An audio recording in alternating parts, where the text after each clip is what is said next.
So this is actually the largest study in the world to ever be conducted in Merkel cell carcinoma, which is a rare tumor. And we wanted to test the role of immunotherapy in patients after surgical resection. So an adjuvant therapy trial using the anti-PD-1 inhibitor pembrolizumab.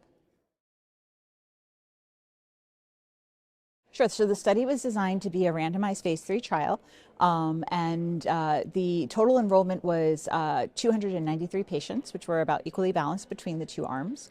Our primary endpoint was relapse-free survival, with a secondary endpoint of overall survival. Only the relapse-free survival endpoint will be presented at this conference, and a secondary endpoint of distant metastasis-free survival.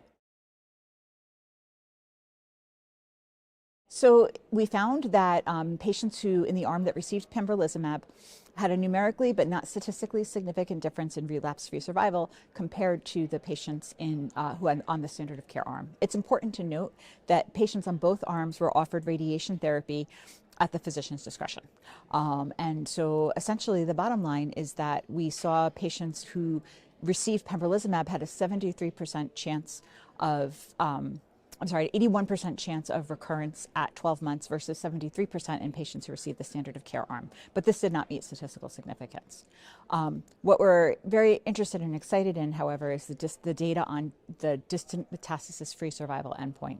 So in fact, it does look like patients who received pembrolizumab had a decreased risk of spread to vital organs such as lung, lymph nodes, liver that are outside the area of initial diagnosis. And that was statistically significant with a p-value of 0.032. And so what that means is that anti-PD-1 therapy does provide some protection against distant spread of the disease. So essentially the safety profile is very similar to what we would have expected for patients who get anti-PD-1 therapy.